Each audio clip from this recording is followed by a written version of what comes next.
Hola, ¿qué tal? Soy Mirta del Valle, de mi canal El Refugio Azul.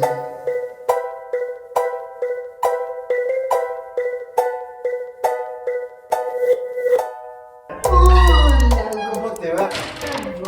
gracias por ¿Qué venir. decís tanto tiempo? Muy bien. Bueno, qué gracias lindo por lugar.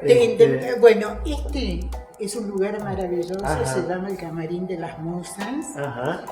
Tiene más de 20 años de prestigio, Mira. todos los grandes pasaron por acá. Tiene cuadros, una librería, muy bien. Preciosa, Muy bien. con todos los libros de los autores. Está mi libro ahí también. ¿Cómo se llama tu libro? Lo irrepresentable, editado por Tique Unsam, que es una editorial muy importante. Y vamos a hablar. Sí, vamos ahora. hablando. ¿Qué vamos por allá? Para allá y Bueno. hoy justamente ese es el tema.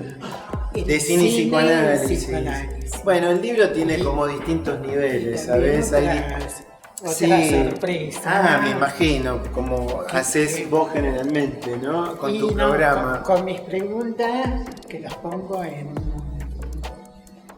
el tole. Claro. Pero también Bueno, pero el tema es que tengo invitados de lujo. Pero como aparte vos. está la cuestión de la conversación que vos establecés y eso me parece algo muy, muy importante en este momento. Y me encanta tener invitados así con peso, Bueno, de peso, de muchas- sabiduría, bueno, muchas de humildad, gracias. como vos y otro.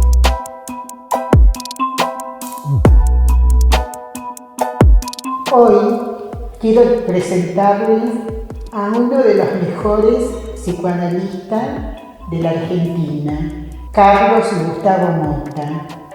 Bueno, muchas gracias Mirta del Valle por tu invitación a tu programa. Muy agradecido por tu presentación. Puedo decir que soy efectivamente uno de los psicoanalistas que convive en Argentina y efectivamente creo que esta interrelación entre cine y psicoanálisis no es algo novedoso, es algo que efectivamente se viene haciendo prácticamente desde los años 50, pero evidentemente con el gran avance de lo que significa lo maquínico, ¿no? en relación al cine, los formatos nuevos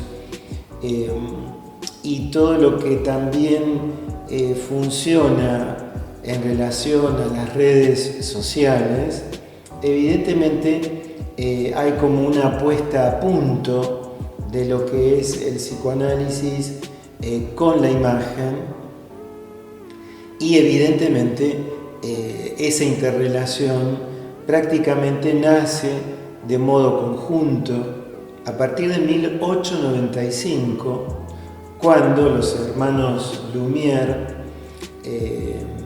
investigan sobre la ilusión de llevar a cabo una imagen en movimiento. Ustedes saben que para que exista ese movimiento tiene que haber una coexistencia de 24 fotogramas por segundo para que se crea justamente esa ilusión.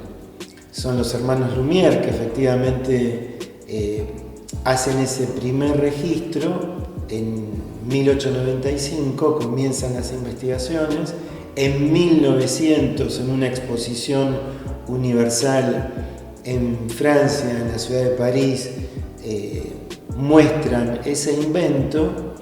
Y la verdad que uno podría decir que Freud, simultáneamente, y obviamente sin saberlo, en 1895 comienza sus investigaciones con el proyecto de psicología para neurólogos, y es en el año 1900 que de alguna manera él funda el psicoanálisis como realmente lo conocemos, a partir de su trabajo que es interpretación de los sueños, ¿no? Entonces ahí hay como una coexistencia de que ambos inventores, es decir, los Lumière por un lado y Freud por el otro, digamos, ubican una coexistencia, una figurabilidad de los argumentos, en el caso de los Lumière, con distintas proyecciones que realizan, y Freud con el mundo de lo inconsciente a partir de lo que es la propuesta de él, que es la asociación libre. Ahora que hablaste de los sueños, ¿cuántos tipos de sueños según el psicoanálisis? Bueno, no sé si te podría hablar de los tipos de sueños, podría hablar de lo que para Freud es el sueño. El sueño para Freud efectivamente es la vía regia de acceso al inconsciente. Y evidentemente ese sueño, digamos, tiene como distintos niveles, un contenido manifiesto, un contenido latente, y algo que a veces nos sucede cuando relatamos el sueño, ¿no? Que es la dificultad de poder expresar con palabra la imagen, cómo detallamos la imagen con la palabra. Entonces en algún momento nos quedamos sin ningún tipo de asociación y Freud, frente a ese detenimiento de la asociación, él lo llama el ombligo del sueño. ¿Qué me podés decir de los sueños proféticos? Es todo un tema para el psicoanálisis eso, porque evidentemente Freud se corre bastante de toda esa prehistoria del contenido de los sueños, porque efectivamente, digamos, el sueño es algo que uno no domina, es decir, que uno se va a dormir y evidentemente, digamos, no es dominado por la conciencia. Entonces esas imágenes van fluyendo en la persona y evidentemente a veces esas imágenes son y resultan tan impactantes que ese mismo impacto le provoca a la persona como una sensación de que hay un porvenir en la imagen. Entonces a partir de ahí se podría ubicar el sueño con distintos contenidos simbólicos y que Freud de alguna manera lo llama como contenidos populares.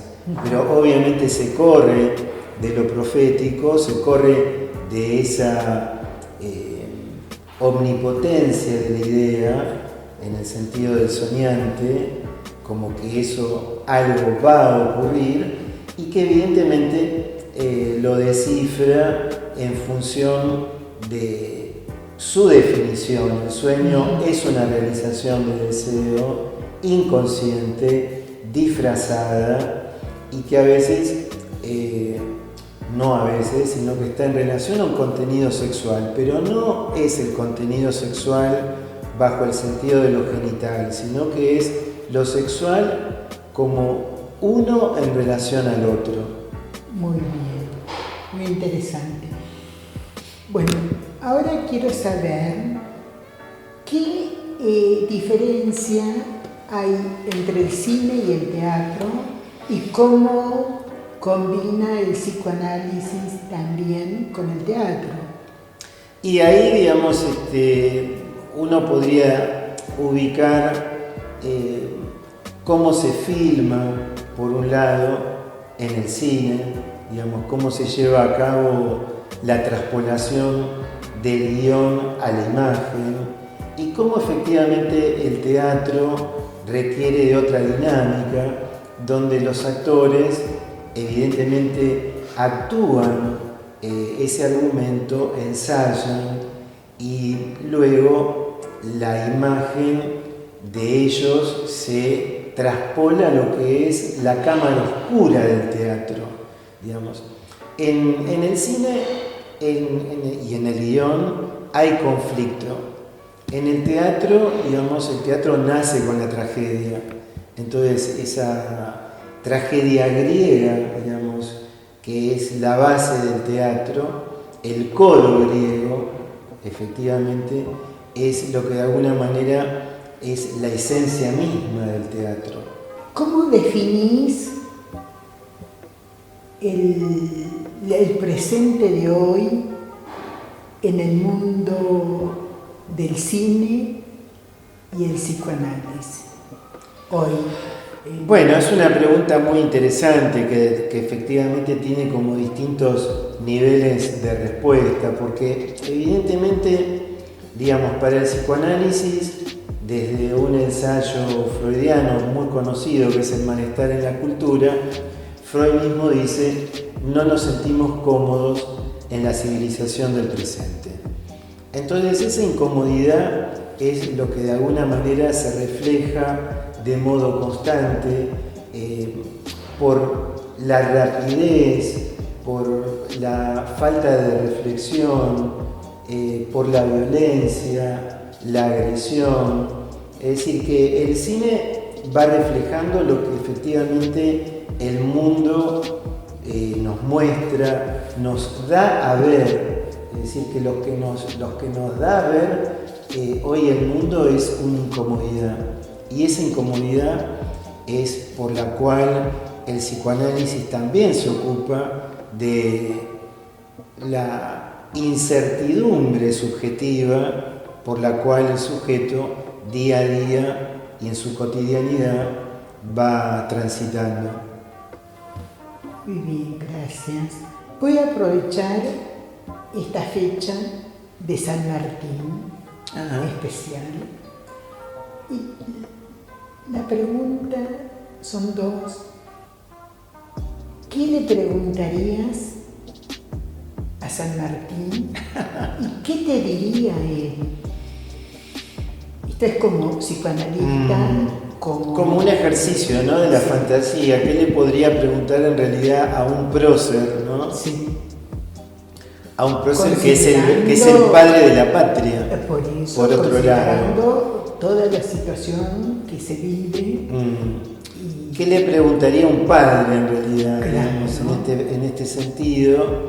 Y, digamos, evidentemente, creo que no solamente en Argentina, sino que en el mundo hay una sensación como de abandono generalizado. Entonces le podría preguntar, digamos, a un padre, digamos, qué hacer frente a ese abandono. Y seguramente San Martín, en este caso, podría responderme con el coraje que ha tenido siempre y con el coraje histórico que de alguna forma le permitió... Y la autoridad, digamos, transitar una utopía como cruzar la cordillera de los Andes, digamos, como una epopeya, ¿no es cierto? Y de alguna manera entonces seguir los pasos de la fortaleza, de la prudencia y también de ese mismo coraje como para salir adelante. Muy interesante, muchas gracias. No, gracias a vos, Mirta. Quiero cerrar esta entrevista con una reflexión, que me hagas una reflexión en general sobre... Creo que sería como retomar en la reflexión lo que hoy significa la incertidumbre generalizada, que no tiene que ver con un país, sino que a partir de ese acontecimiento que hemos vivido todos como la pandemia, en algún momento nos provocó miles de preguntas y efectivamente creo que todas esas preguntas fueron dirigiéndose al sentir la proximidad del otro, es decir, que hemos estado por un lado mucho tiempo alejados, que la pandemia en algún punto nos unió por toda la tragedia que significaba y que tendría que existir un balance en esa unión como para que cada uno de nosotros sigamos con nuestros proyectos y fundamentalmente con no retroceder frente a nuestro deseo. Muy bien, muchas gracias, me encantó tu definición. No, bueno, agradezco a Mirta del Valle, digamos, esta invitación y espero que tu programa siga de alguna manera adelante, también con tu deseo. Si Dios quiere, que lo va a querer. Bueno, me despido, saludamos al canal, al Refugio Azul y recuerdo, pulgar para arriba y suscribirse, comentarios constructivos. Gracias. Hasta luego. Pronto.